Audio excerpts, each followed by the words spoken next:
Estimados en Cristo, en nombre de la Voz de la Esperanza, les damos una cálida bienvenida. ¡Qué hermosa oportunidad para aprender juntos de la palabra de Dios! Y un excelente momento, Nessie, para compartir este estudio por las redes sociales. Claro que sí. Gracias por acompañarnos. Bueno, en verdad, Omar, estamos saludando a diferentes personas cada semana, ¿no es cierto? Hoy queremos saludar a Norvin Medina, allí en el hermoso país de Nicaragua. Norvin nos escribe a menudo. Él ve el repaso de la lección de la escuela sabática con la Voz de la Esperanza y nos compartió este mensaje. Dice: aquí en la Trinidad hacemos la obra de Dios. Les enviamos un gran saludo del Club Guerreros de Dios de la Iglesia Adventista Emanuel de la Trinidad. Hace cuatro años fuimos a Nicaragua y te conocimos, Norvin. Claro. Somos testigos de que tu vida ha sido transformada por Cristo y para Cristo. Amén. Oramos por ti. Dios te bendiga. Un gran abrazo de nuestra parte, Norvin. Y sabes, Omar, Vilma Abrego nos escribió desde Gotemburgo. ¿A dónde es Gotemburgo? En Suecia. En Suecia, claro que sí. Y ella nos dice: buenos días, hermanos, soy adventista, los sigo cada semana. Me gusta mucho su forma de repasar la lección de la escuela sabática. Que sea para gloria de Dios. Amén. Es nuestra oración que el Señor bendiga su vida y sus planes, hermana Vilma. Claro que sí, amén y amén. Bueno, Omar, así damos comienzo al repaso de la lección de esta semana. La lección número 9 para el 27 de mayo del 2023 se titula Una ciudad llamada confusión. Este sí será un estudio intenso y profundo. Sí. Necesitamos rogar a Dios que nos ilumine y nos dé entendimiento. Oremos. Padre que moras en los cielos, gracias te damos porque nos das la oportunidad para estudiar y abrir las Sagradas Escrituras. En ella vamos a aprender las verdades que tú nos tienes para estos momentos.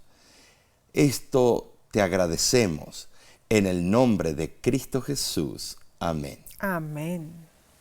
Bueno, el texto de esta semana está en Apocalipsis capítulo 17, versículo 14, y dice: pelearán contra el Cordero, pero el Cordero los vencerá, porque es Señor de señores y Rey de reyes, y los que están con él son llamados, elegidos y fieles. Con el mundo bajo el liderazgo de la bestia, comenzará la etapa final de la prolongada guerra contra Cristo y su pueblo. Esa etapa del conflicto se denomina la batalla de aquel gran día del Dios Todopoderoso. Durante la sexta plaga, Nessie, se harán preparativos para la batalla que se librará en la séptima plaga. El fiel pueblo de Dios, que ha sufrido en manos de sus enemigos, será librado cuando el Señor de señores y Rey de reyes despliegue su brazo poderoso para defender la causa de los suyos. Será tremendo. Tremendo, Nessie. Cristo intervendrá en el momento en que las fuerzas del mal lancen su ataque contra los santos. ¿Cuándo? Al inicio de la séptima plaga. Ahora, los llamados y elegidos debemos permanecer fieles hasta la muerte si es necesario. Así es. La palabra fieles implica que no es suficiente ser llamados y elegidos. Los que hemos participado de la experiencia de la gracia por la fe en Cristo, deberemos permanecer en la gracia para entrar en el reino de la gloria. Esta semana trataremos de la famosa ciudad llamada Confusión, Babilonia. ¿Por qué debemos hablar de Babilonia? ¿Qué significa esta gran ciudad? ¿Cuáles son sus características principales?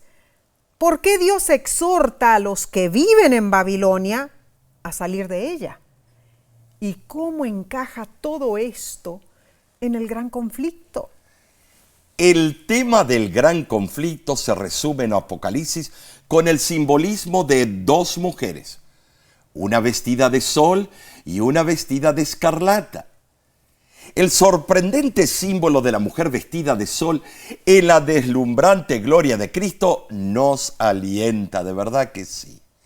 Ella es fiel a su verdadero amor, Jesús, y no se contamina con la corrupción de falsas doctrinas y del cáliz de la gran ramera. En la Biblia, una mujer pura simboliza a la novia de Jesús o la iglesia verdadera. Por ejemplo, Jeremías 6:2 hace la comparación y leo de la versión del Jubileo que dice lo siguiente: como mujer hermosa y delicada comparé a la hija de Sión. Interesante que el profeta usa la expresión hija de Sión, una mujer fiel, para describir al pueblo de Dios. En contraste, la Biblia compara la apostasía con la prostitución o el adulterio, como lo menciona Santiago capítulo 4, versículo 4. Ahora, Omar, hablando de la rebelión de Israel y de la infidelidad de Israel, Ezequiel capítulo 16, versículo 32 se lamenta de la siguiente manera: tú eres una mujer adúltera que recibe a extraños en lugar de su marido. Qué contraste entre los dos versículos, Tremendo. ¿no es cierto? Esta semana estudiaremos a estas dos mujeres del Apocalipsis. Dos mujeres y un camino, simbolizando a dos contrastantes sistemas religiosos. Oh, sí, Sondearemos profundamente en el gran conflicto. claro. El primer sistema se basa en la palabra de Dios, por supuesto. Tiene a Jesús en su centro. Amén. Pero el segundo sistema se basa en el razonamiento humano, con líderes religiosos humanos en su centro que se prostituyeron. Oh, el contraste está entre la verdad y el error. Así es, La salvación por gracia claro. y la salvación por obras. La obediencia a los mandamientos de Dios y la sumisión a los decretos humanos. Tremendo. Además, Omar, identificaremos a Babilonia espiritual, ¿no es Claro. cierto? Apocalipsis 17 describe a Babilonia como una ramera que ha abandonado su verdadero amor, Jesús. Ella cabalga sobre una bestia de color escarlata que representa su poder político. En lugar de obtener su autoridad y poder de Jesús y de su palabra, Babilonia los obtiene de los reinos de este mundo. ¡Ja! Aprenderemos muchísimo esta semana. Prosigamos entonces, Omar, con la lección del domingo 21 de mayo titulada Dos sistemas opuestos. Como dije anteriormente, dos mujeres, dos protagonistas. Uno símbolo de la iglesia verdadera y la otra el sistema adulterado. La característica de la iglesia de Dios y la reacción de Satanás ante ella se describen en dos textos bíblicos. Apocalipsis 12:17 dice: entonces el dragón se llenó de ira contra la mujer y se fue a hacer guerra contra el resto de la descendencia de ella, los que guardan los mandamientos de Dios y tienen el testimonio de Jesucristo. ¿Sabes? Decía, a lo largo de la historia de este mundo, Dios siempre ha tenido un pueblo que le ha sido fiel, Claro. que guarda los mandamientos de Dios. Así es. Esto, hermanos, indica que los mandamientos están en pugna en esta lucha entre el dragón y la iglesia. Así interpretamos este pasaje en la Iglesia Adventista del Séptimo Día. Creemos que el resto, que dice el versículo, o remanente, se distinguirá al manifestar el don de profecía, que el testimonio de Jesús se presenta mediante el don profético. Y esto se verifica en Apocalipsis 19:10. porque el testimonio de Jesús es el don de profecía. Y Joel capítulo 2, versículos del 26 al 28, encontramos que en el tiempo del fin el don de profecía será relevante para la experiencia del pueblo remanente. Las tres palabras hebreas más comunes en el Antiguo Testamento para expresar la idea de remanente son, primero, peletah o palet, que significa lo que escapa o aquellos que escapan o libran. La segunda es sheherit o sherar, que significa el resto, lo que queda, lo restante, el remanente. Y en tercer lugar, yeter, que significa lo que queda, restante o remanente. Leamos Apocalipsis 17:14. Pelearán contra el Cordero y el Cordero los vencerá, porque Él es Señor de señores y Rey de reyes, y los que están con Él son llamados y elegidos y fieles. Satanás reacciona en contra de ese grupo, el remanente, haciendo guerra contra Cristo y contra su pueblo. Y Apocalipsis 14:8 y Apocalipsis 17:1 y 2 dice: otro ángel le siguió diciendo, ha caído Babilonia, la gran ciudad, porque ha hecho beber a todas las naciones del vino del furor de su fornicación. Vino entonces uno de los 7 ángeles que tenían las 7 copas y habló conmigo diciéndome, ven acá y te mostraré la sentencia contra la gran ramera, la que está sentada sobre muchas aguas, con la cual han fornicado los reyes de la tierra, y los moradores de la tierra se han embriagado con el vino de su fornicación. El autor de la lección explica que Juan escribió el libro de Apocalipsis a fines del siglo I. Para entonces, la antigua ciudad de Babilonia era un cúmulo de polvo. Cuando Juan escribió los mensajes apocalípticos, hacía varios siglos que la ciudad literal de Babilonia había sido destruida. Esto es cierto. Pero Apocalipsis considera la antigua ciudad de Babilonia como un tipo, un símbolo de la Babilonia del tiempo del fin. En las profecías de Apocalipsis, Babilonia representa un sistema religioso falso que tendrá características similares a la Babilonia del Antiguo Testamento.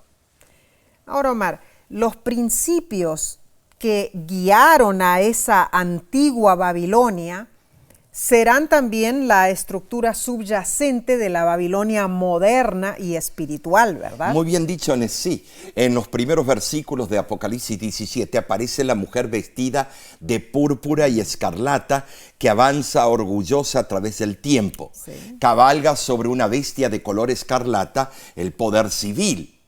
La Biblia la llama ramera, wow, pues ha dejado el amor de su esposo Cristo. Quiere decir que en un principio esa iglesia todavía era aceptable delante de los ojos de Dios. Claro que sí. Con este simbolismo, Juan nos da una representación gráfica de un sistema apóstata de religión que tiene una poderosa influencia sobre el mundo. Tremendo. El versículo describe que ese poder es alguien con quien los reyes de la tierra cometieron fornicación.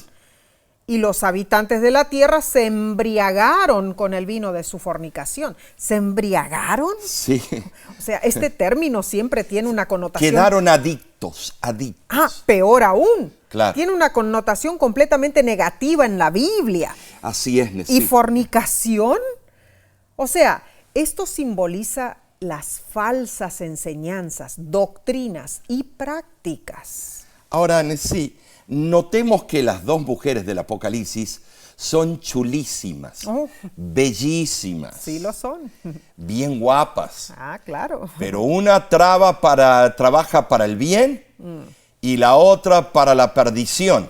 Cierto. Pensando concienzudamente nuestra única protección es Cristo, hermanos. Amén, amén.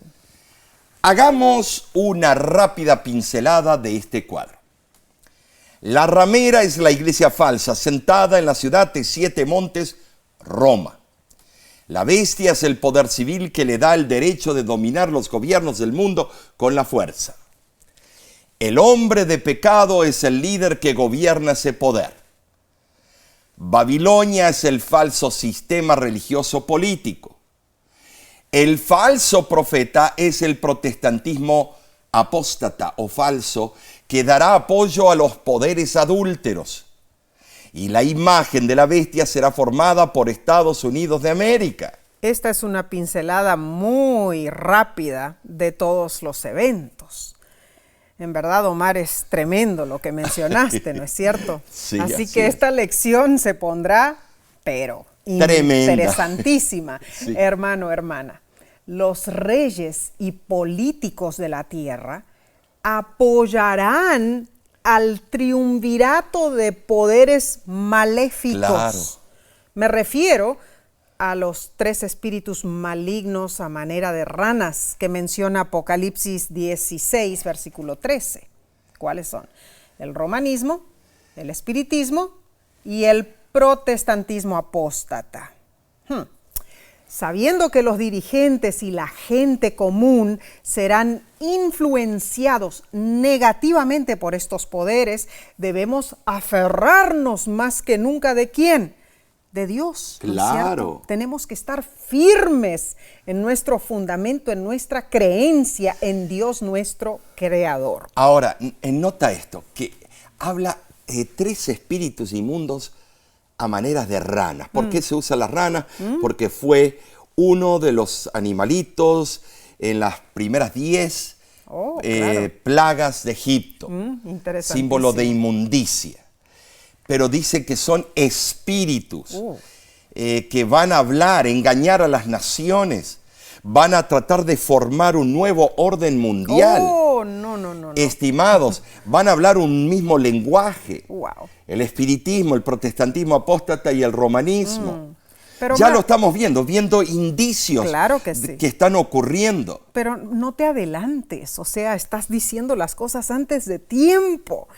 Pasemos primero a la parte del lunes. Pero bueno, esto lo haremos en unos pocos segundos, hermanos. Volvemos prontamente, no te vayas.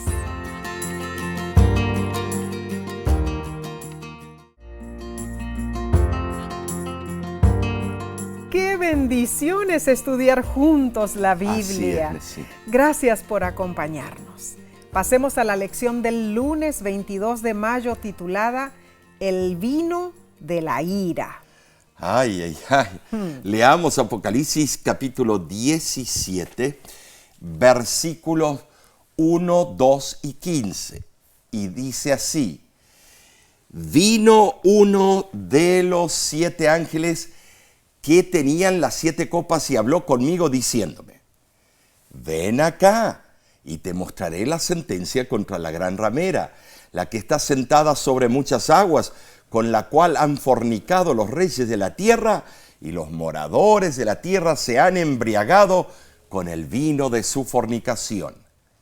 Las aguas que has visto donde la ramera se sienta son pueblos, muchedumbres, naciones y lenguas. Apocalipsis 17 se divide en 2 partes. A ver. Veamos, hermanos. Primero, la visión simbólica que Juan contempló entre los versículos 3 al 6. Y número 2, la explicación de los versículos 7 al 18. La primera parte expone los crímenes de Babilonia, las acusaciones celestiales y la declaración de la sentencia divina. Pero la segunda parte presenta la sentencia y cómo se ejecutará. Tremendo eso. ¿Sí?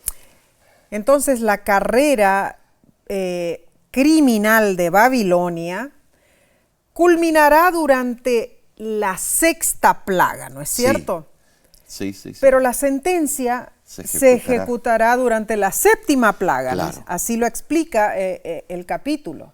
La primera parte de Apocalipsis 17 explica los acontecimientos de la 6ª plaga. Wow. Y la segunda parte describe la 7ª plaga, ¿no es cierto? Apocalipsis 17 en sí es un bosquejo de la crisis final, cuando Satanás buscará aniquilar el pueblo de Dios.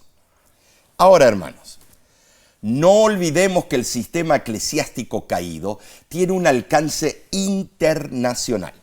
Influye sobre todo el mundo con sus engaños, sus dictámenes, sus bulas, sus, edictos. Satanás estará enfurecido porque el evangelio se proclamará a todo el mundo y tendrá éxito.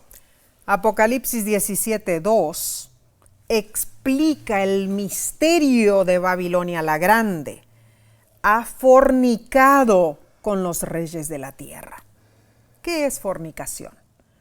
Es una unión ilícita. Por ejemplo, en Grecia, las rameras generalmente eran esclavas compradas para tener relaciones ilícitas. Los profetas del Antiguo Testamento a menudo comparan con una mujer adúltera, fornicaria, al Israel apóstata, que fornicaba yendo tras dioses paganos. Ahora, Omar, cuando pensamos en la flexión del verbo allí en Apocalipsis, en el griego, sí. Presenta a la gran ramera ejerciendo su poder en forma continua. ¿No es cierto? Muy buen punto. Sí. En el sistema de la iglesia verdadera, la iglesia está unida con Cristo en sí. Es cierto. No con los poderes de este siglo. No. Pero en el sistema eclesiástico caído, la fornicación es la unión con el Estado, buscando poder y autoridad en los líderes políticos de la tierra. Wow. Haciendo que el Estado cumpla sus decretos. Tremendo. Y es algo continuo. Y va a estar metido Estados Unidos de América en todo este proceso. Claro que sí. Ahora, el drama apocalíptico describe a los habitantes de Babilonia embriagados con el vino de su fornicación. Adictos con el vino de su fornicación. El jugo de uva en el Nuevo Testamento representa la sangre de Cristo. Claro, no fermentada. No. La sangre de Cristo derramada para nuestra salvación. Ahora, cuando el vino puro del Evangelio se distorsiona y las enseñanzas bíblicas se sustituyen por las de las autoridades religiosas humanas, se convierten en el vino de Babilonia. Fermentado con sus doctrinas falsas. La ramera de Apocalipsis administra una copa de vino llena de extrañas doctrinas. Claro. Es cierto.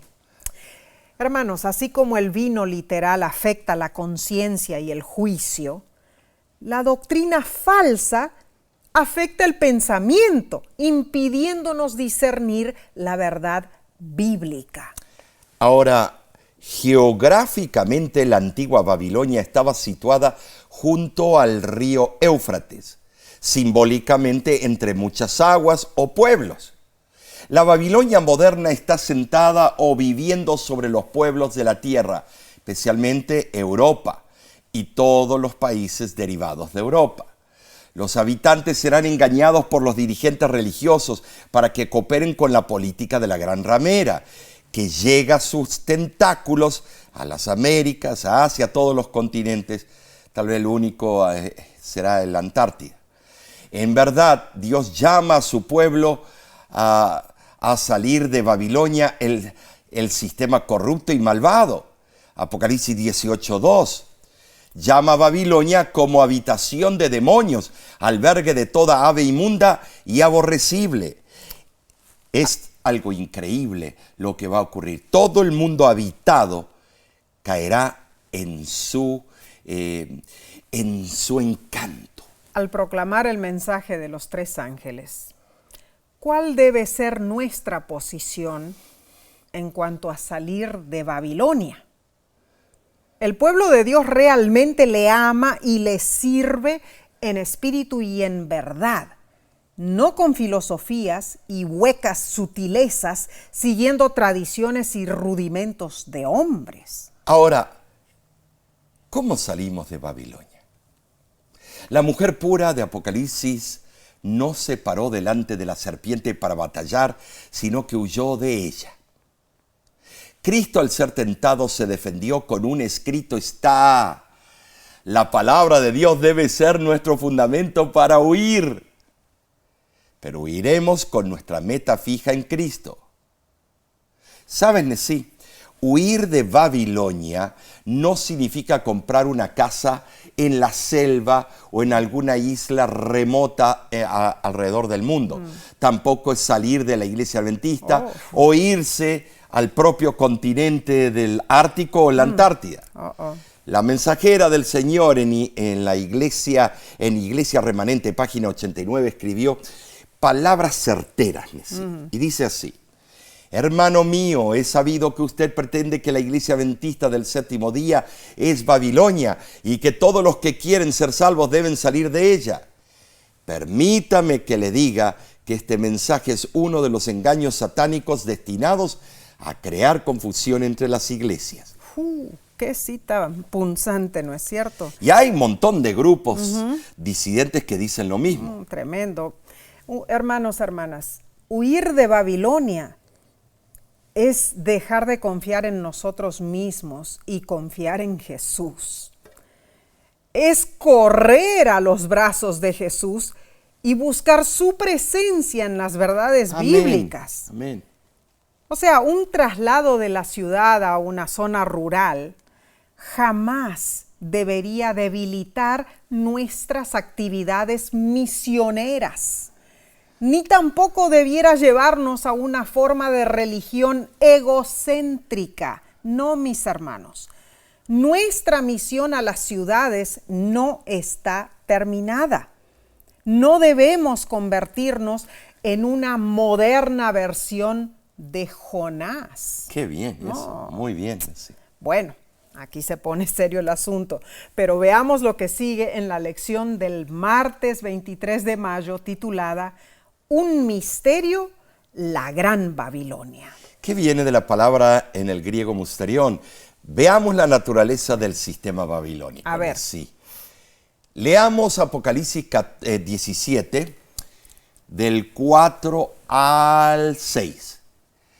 Y la mujer estaba vestida de púrpura y escarlata, y adornada de oro, de piedras preciosas y de perlas, y tenía en la mano un cáliz de oro lleno de abominaciones y de la inmundicia de su fornicación. Y en su frente un nombre escrito, un misterio: Babilonia la Grande, la madre de las rameras y de las abominaciones de la tierra. Vi a la mujer ebria de la sangre de los santos y de la sangre de los mártires de Jesús. Y cuando la vi, quedé asombrado con gran asombro. ¿Saben, hermanos? Sí, Apocalipsis 17 describe un sistema religioso apóstata, ¿cierto?, que viene de la palabra griega apostasis, que introduce en el cristianismo muchas de las enseñanzas de la Babilonia del Antiguo Testamento. Wow, cierto, Omar. Tremendo. Y la lección cita al doctor Ángel Manuel Rodríguez en el libro El cierre del conflicto cósmico, el papel del mensaje de los tres ángeles. En la página 43 dice: para tratar de entender la naturaleza de Babilonia, necesitamos volver a la primera referencia que se hace de ella en el registro bíblico, en Génesis. Todo comenzó en la llanura de la tierra de Sinar, una región en la parte sur de Mesopotamia, hoy al sur de Irak, llamada Babilonia. Es allí donde se construyó la Torre de Babel, un símbolo de la autosuficiencia humana, la autopreservación y la independencia de Dios. Babilonia está ebria de la sangre de los santos y de los mártires de Jesús. Así es. Ahora, Nesí, notemos los colores de la realeza que la mujer de Apocalipsis 17 pretende tener. El color escarlata puede considerarse como el distintivo del pecado y el de una ramera.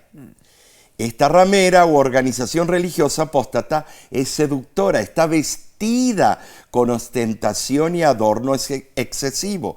Nesí, hay un poder que está en Roma, claro, cuyos dirigentes se visten de púrpura y escarlata. Muy cierto, Omar.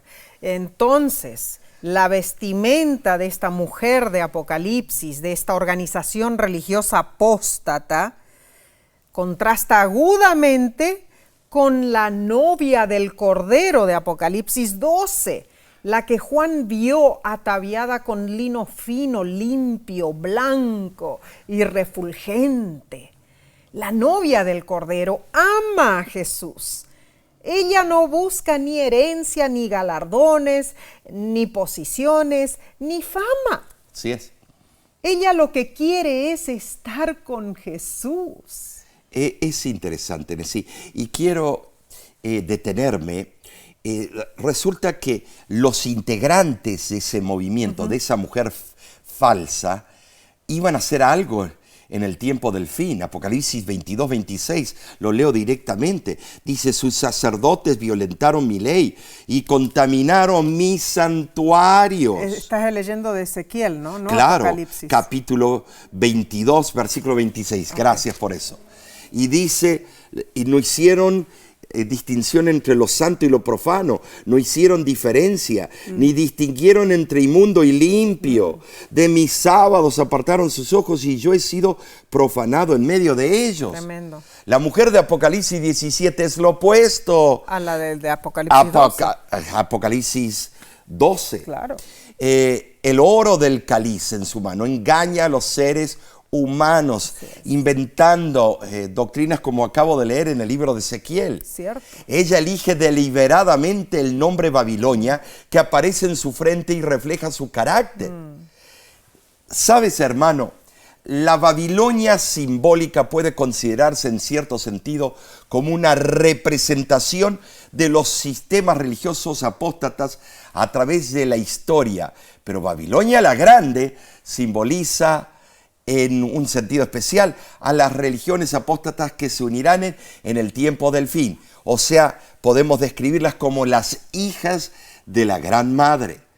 Apocalipsis 17, 18 llama a la Babilonia simbólica la gran ciudad, pero aquí es llamada la grande, dando a entender el esfuerzo final de Satanás para lograr la lealtad de la raza humana por medio de la religión.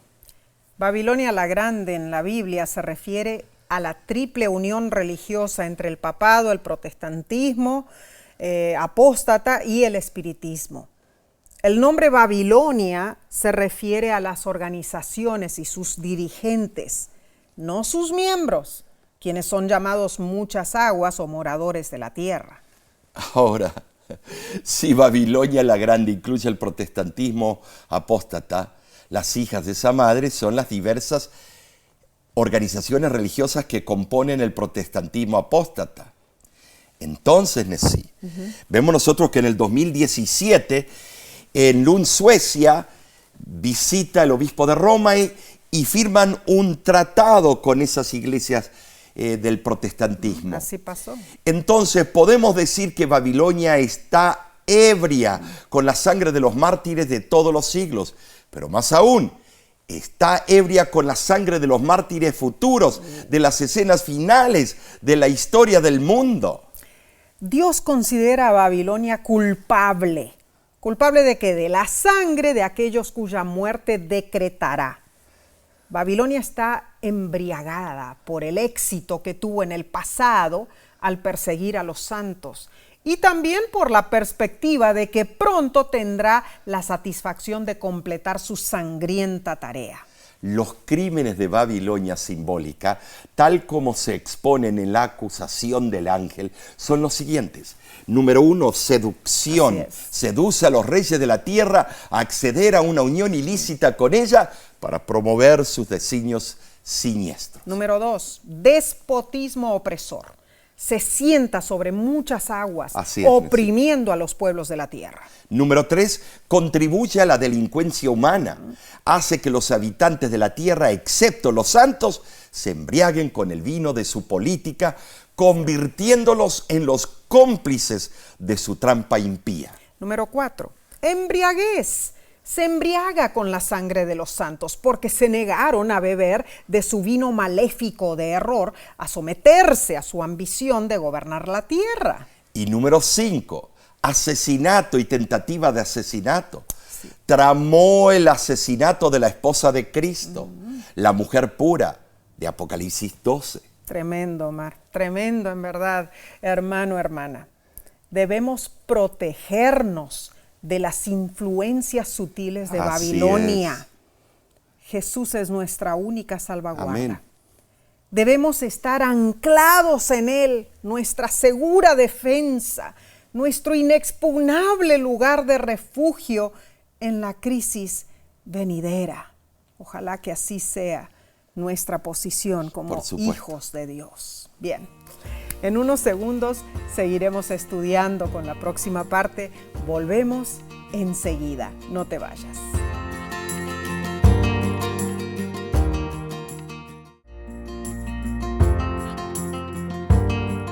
Nos alegra muchísimo que tomes tiempo para estudiar con nosotros la palabra de Dios.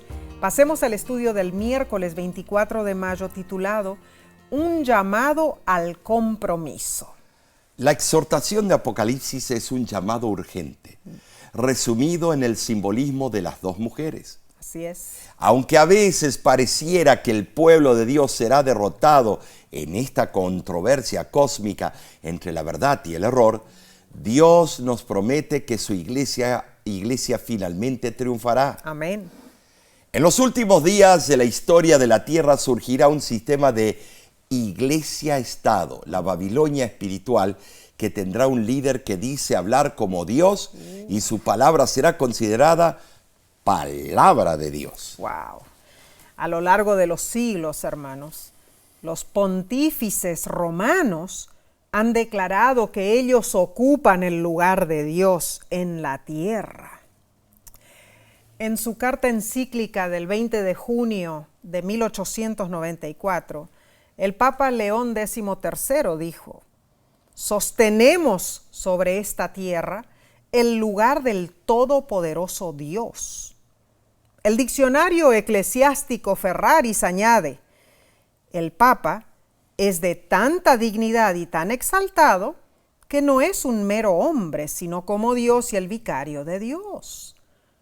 Pero el apóstol Pablo expone la altivez de este poder en 2 Tesalonicenses capítulo 2 versículo 4 y dice: el cual se opone y se exalta a sí mismo sobre todo lo que se llama Dios o que es adorado, tanto que se sienta en el templo de Dios como Dios, haciéndose pasar por Dios. Saben, hermanos, la palabra en el griego es naos, o sea, el templo de Dios es toda la tierra, el atrio del templo. Y Él se sienta sobre el globo terráqueo tratando de dominar. Dios aclaró específicamente la función de Pedro en la iglesia. Cristo dijo en Mateo 16, 18 al 19. Y yo también te digo que tú eres Pedro, Petros en el griego, canto rodado. Y sobre esta roca, Petra, edificaré mi iglesia, y las puertas del Hades no prevalecerán contra ella. Y a ti te daré las llaves del reino de los cielos, y todo lo que atares en la tierra será atado en los cielos, todo lo que desatares en la tierra será desatado en los cielos. Saben, hermanos, llamando Pedro, Petros, piedrecita, canto rodado a Simón, hijo de Jonás, Jesús empleó el nombre que le había puesto cuando por primera vez lo conoció. Se han presentado persuasivos argumentos en cuanto a este versículo. Es cierto, Omar, muchísimos. Pero la mejor forma de determinar lo que Cristo quiso decir con sus palabras es escudriñar las Escrituras mismas. Claro. Lo que esta figura de dicción significaba para los oidores judíos, especialmente para aquellos que personalmente oyeron a Jesús en esa ocasión. El testimonio de los escritos de los mismos discípulos es evidentemente superior a las ideas de los hombres quienes después de ese tiempo escribieron y opinaron acerca del supuesto sentido de las palabras de Jesús. Felizmente, hermanos, algunos de los que fueron testigos oculares en esa ocasión dejaron un registro muy claro e inequívoco. Ahora, por su parte, Pedro, a quien fueron dirigidas esas palabras, rechazó enfáticamente mediante sus enseñanzas que la roca de la cual habló Cristo no se refería al apóstol. Primera de Pedro, capítulo 2, del 4 al 8. Juan Crisóstomo, patriarca de Constantinopla, célebre por su elocuencia, en el año 407 después de Cristo, dijo que Jesús había prometido poner el fundamento de la iglesia sobre la confesión de Pedro y no sobre Pedro, pero también afirma que Cristo es nuestro fundamento. Eso lo encontramos en las homilías del libro de Timoteo, 1 Timoteo. Ahora, Nesí, déjame nada más explicar un poco. A ver. Cristo vio que se iban a deificarlo a Pedro, que lo iban a poner en un pedestal que no debía estar. Cristo se dio cuenta que la soberbia de Pedro iba a acarrearse a una iglesia y de que iban a tratar de que él sea el mero pilar de la iglesia, el comienzo de la iglesia. El fundamento, ¿no? Entonces, el fundamento. Entonces, Cristo usó un juego de palabras en el griego. Le dijo, mira, Pedro, yo sé lo que apareja el futuro y sé que te van a tratar de hacer a ti sobre mí, sobre el propio Cristo. Entonces, yo te quiero dar una noticia. Tú eres Petros, piedrecita, canto rodado.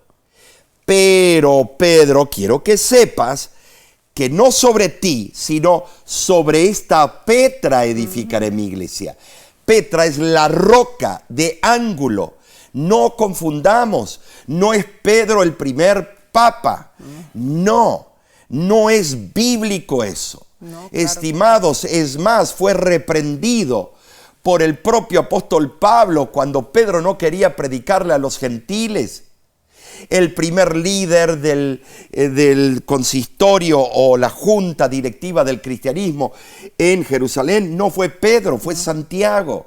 Por lo tanto, ese invento que hicieron, si Pedro se despertara y resucitara, volvería a morir por la tristeza que le daría que un grupo haya inmortalizado su nombre. Es más, Nesí, Pedro pidió ser crucificado boca abajo porque no se sentía meritorio o merecía ser crucificado igual que Cristo. Tremendo. Él entendió su lugar, pero la Iglesia Apostólica Romana nunca lo entendió. Amén. Y Wow. cuidado con eso. Tremendo, Omar. Entonces, Petros es una piedrecita. Sí. Petra es Cristo. Claro. No hay duda, entonces, Cristo es el fundamento sólido sobre el que se construye su iglesia. Claro. Una iglesia que se basa en las enseñanzas de su palabra y es el Espíritu quien la guía. Ahora, en marcado contraste está Babilonia. Se cimenta en las enseñanzas y las tradiciones hechas por el hombre. Ay, hermanos, esto es algo tremendo. Cualquier líder religioso que sustituye la verdad revelada de Dios en las Escrituras por las opiniones y las tradiciones humanas o las prefiera por encima de la Biblia, básicamente está fomentando la confusión babilónica. Explica la lección que la antigua Babilonia, la iglesia y el Estado eran una misma cosa. Cuando el rey Nabucodonosor se sentaba en el trono real de su templo, supuestamente hablaba en nombre de los dioses. Bueno, cierta ocasión, como un acto de rebeldía contra el Dios verdadero, Nabucodonosor aprobó un decreto imponiendo la adoración y ordenando a todos sus súbditos que se inclinaran para acatar su decreto. Esto es un poderoso símbolo de lo que el pueblo fiel de Dios no va a hacer. Se va a negar a adorar la falsa imagen. Enfrentará en los últimos días esa imagen que, como Nabucodonosor hizo una imagen de él mismo, de puro oro para ser adorado, en estos tiempos vendrá la imagen de la bestia para obligarnos a adorar a la primer bestia. En los últimos días de la tierra resurgirá un sistema de iglesia-estado, la Babilonia espiritual, con un líder que pretenderá hablar como Dios e impondrá leyes que irán en contra de los principios divinos. Entonces, Omar, en preparación para esa crisis venidera, ¿qué debemos hacer nosotros? Debemos reconocer que Babilonia ha caído, pero que la iglesia de Cristo finalmente triunfará. Amén. Gloria O sea, a Dios. si estamos anclados en Cristo, nuestras mentes llenas de su santa palabra, no tendremos que temer. Bien, pasemos al estudio del jueves 25 de mayo titulado Babilonia, el centro de la idolatría.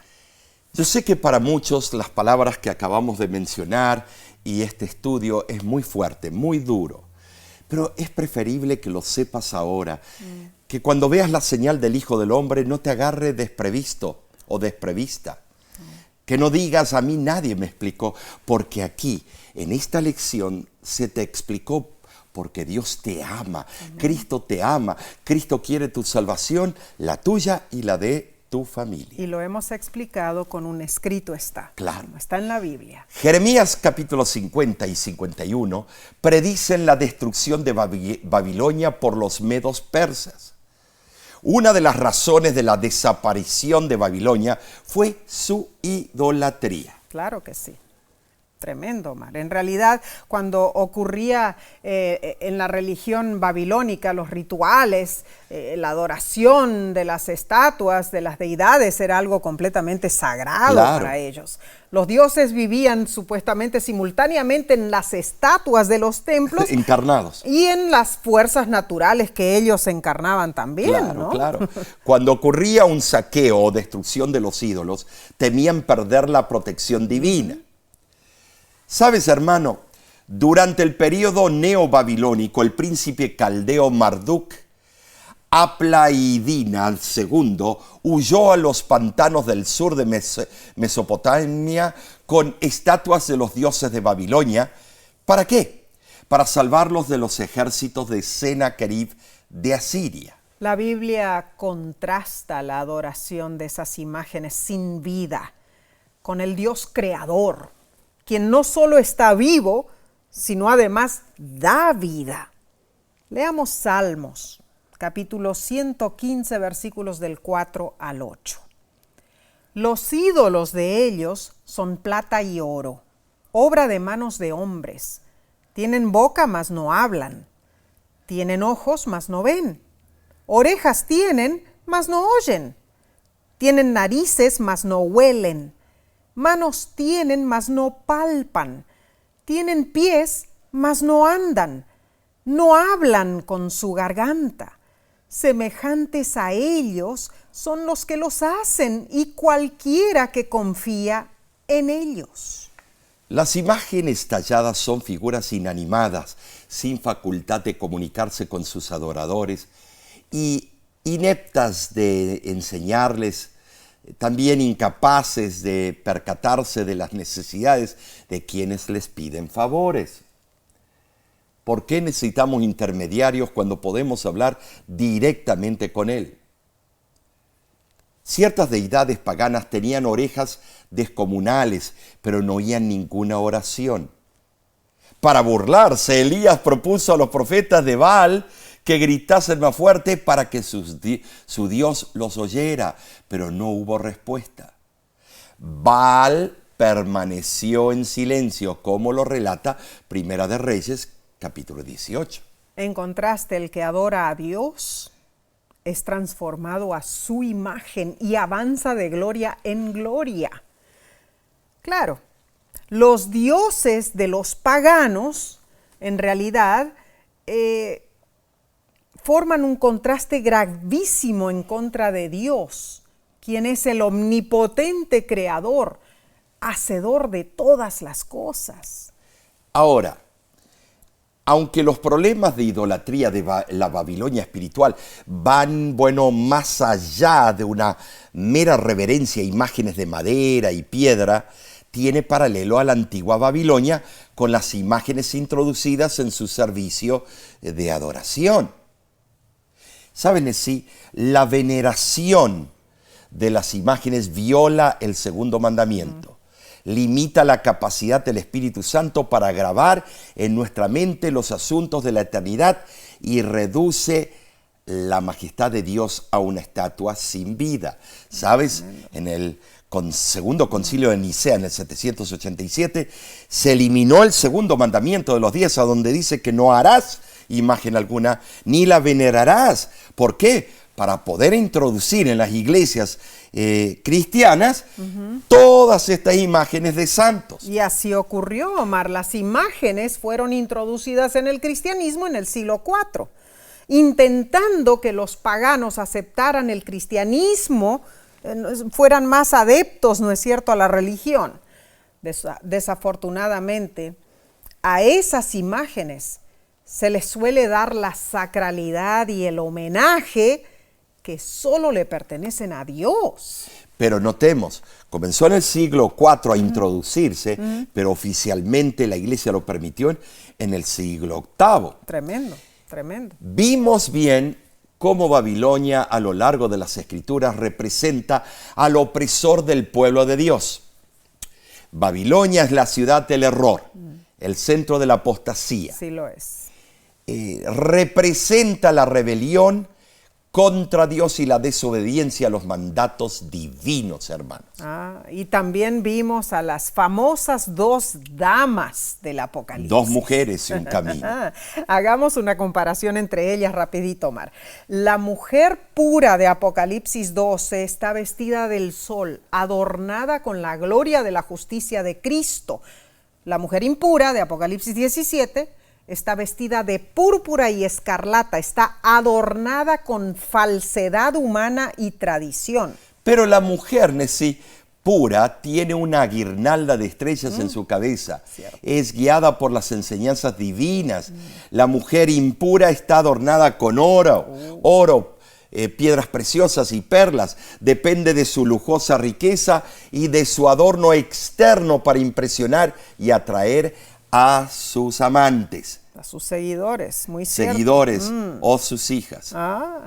La mujer pura está parada sobre la luna. Que refleja la luz del sol. Claro. O sea, ella obtiene su poder de la palabra profética. Claro. En cambio, la mujer impura se sienta sobre una bestia escarlata y obtiene su poder de los poderes estatales o políticos de la tierra. Bueno, sí, debemos concluir el estudio de esta semana. Claro que sí. Hemos cubierto mucho material, ¿no es cierto? Muchísimo. Recapitulemos. En primer lugar, Apocalipsis resume el tema del gran conflicto usando el simbolismo de dos mujeres, una vestida de sol y la otra vestida de escarlata. Número 2. Apocalipsis revela que Babilonia representa un sistema religioso falso, con falsas enseñanzas, doctrinas y prácticas. Número 3. El sistema religioso falso tiene un alcance internacional e influye al mundo con sus engaños, embriagando con el vino de su fornicación. Número 4. Apocalipsis nos exhorta a comprometernos con Dios. En los últimos días resurgirá un sistema de iglesia-estado, la Babilonia espiritual. Debemos decidir si seguiremos a Dios o al sistema falso. Y número 5, siendo Babilonia el centro de la idolatría, debemos huir de ella y adorar al único merecedor de adoración, Dios nuestro Creador. Amén, amén. Hermano, hermana, es nuestra oración que este estudio te haya edificado espiritualmente, claro, y fortalecido tu fe también. Si aún no lo has hecho y estás en las redes sociales, comparte este repaso con tus amigos, con tus familiares. No retengas esta gran bendición. Y la semana que viene te invitamos a estudiar la próxima lección que llevará por título Los engaños finales de Satanás. Nos gozaremos descubriendo las verdades bíblicas. Así es. Acompáñanos, hermano. Ay, sí, va a ser algo impresionante ese Impresionante. estudio. En realidad, hermanos, aprendemos cada vez que estudiamos la palabra de Dios. ¿Cómo se pueden comunicar las personas con nosotros? Bueno, pueden entrar a nuestra página de internet lavoz.org. Pero por ahora, Omar, nos despedimos en el amor de nuestro amado y poderoso Dios. Claro, siempre pidiendo a nuestro Padre Celestial que Él te bendiga y te guarde en todos tus caminos. Nos vemos la próxima semana.